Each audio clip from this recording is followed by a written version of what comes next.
सभी का मेरे चैनल में स्वागत है। आज मैं कथा सुनाने वाली हूँ राम से बड़ा राम का नाम। पुराणों में इस कथा का उल्लेख है कि अश्वमेध यज्ञ के पूर्ण होने के पश्चात ही श्री राम ने एक बड़ी सभा का आयोजन किया था। सभी राज्यों को उसमें आमंत्रित किया था। सभा में आए नारद जी के भड़काने पर एक राजा ने भरी सभा में ऋषि विश्वामित्र को छोड़कर सभी को प्रणाम किया। श्री विश्वामित्र गुस्से से भर उठे और उन्होंने राम से कहा कि अगर सूर्यास्त से पहले श्री राम ने उत्तर राजा को मृत्यु दंड नहीं दिया तो वो राम को श्राप दे देंगे। श्राप के भयभीत होकर श्री राम ने उस राजा को सूर्यास्त से पहले मारने का प्रण ले लिया। श्री राम ने प्राण की खबर पाते ही राजा भागा हनुमान जी की माता अंजनी के पास गया और पूरी बात बताई। बिना उनसे प्राण रक्षा का वचन मांगा। माता अंजनी ने हनुमान जी को राजा की जान बचाने का आदेश दिया। हनुमान जी ने श्री राम की कसम खाकर कहा कि कोई भी राजा का बाल भी बांका नहीं कर पाएगा।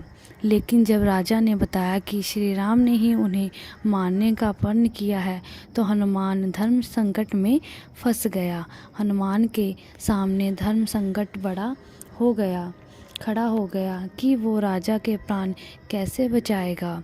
अगर राजा को मौत मिलती है तो माता का दिया हुआ वचन पूरा नहीं हो पाएगा। अगर राजा को बचाया तो श्री राम का प्रण पूरा नहीं हो पाएगा और उन्होंने श्राप मिलेगा। उलझन में फंसे हनुमान जी को एक युक्ति सूझी। हनुमान जी ने कहा, राजा से सूरत तट पर जाकर राम नाम जपने के लिए कहा। हनुमान जी खुद सूक्ष्म रूप से राजा के पीछे छिप गए। जब श्री राम राजा को खोजते हुए सरयू तट पर पहुँचे तो उन्होंने देखा कि राजा राम राम जप रहा है। राम जी ने सोचा, अरे ये तो मेरा भक्त है, मैं कैसे इस पर बाण चला सकता हूँ। श्री राम महल को लौट गए और विश्वामित्र से अपनी दुविधा कही। विश्वामित्र अपनी बात पर अड़े रहे और श्री राम तो फिर से राजा के प्राण लेने के लिए सरयू तट पर लौटना पड़ा। सारा राज्य देख रहा था कि कैसे श्री राम दुविधा में फंसे हैं। एक तरफ राजा का राम राम जप रहा है और श्री राम अपने ही भक्त को मारने लिए मजबूर हैं। सभी सोच रहे थे कि ऐसे वक्त में हनुमान को राम के साथ होना चाहिए था, लेकिन हनुमान जी थे वहाँ। वो तो अपने ही आराध्य के विरुद्ध सूक्ष्म रूप से एक धर्म युद्ध का संचालन कर रहे थे। हनुमान जानते थे कि राम राम जपते हुए राजा को कोई भी नहीं मार सकता, खुद मर्यादा पुरुषोत्तम राम भी नहीं।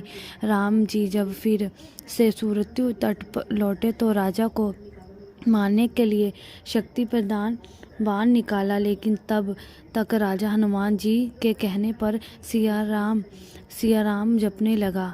राम जानते थे कि सिया राम जपने वाले पर शक्ति बाण असर नहीं करता।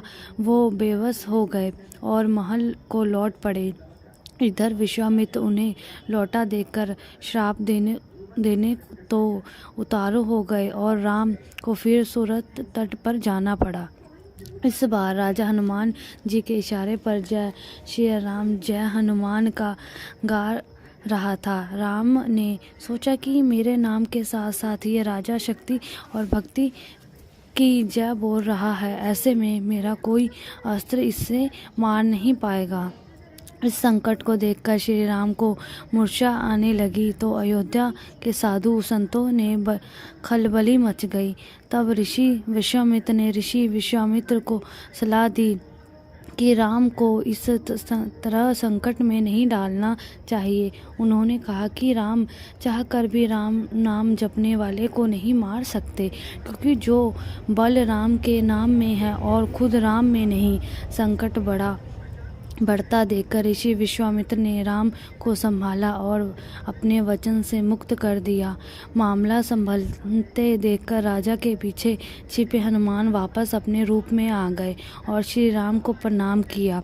तब श्री राम ने कहा कि हनुमान ने इस प्रसंग से साबित किया है कि भक्त की भक्ति हमेशा आराध्य की ताकत बनी है और सच्चा भक्त हमेशा भगवान से बड़ा ही रहेगा।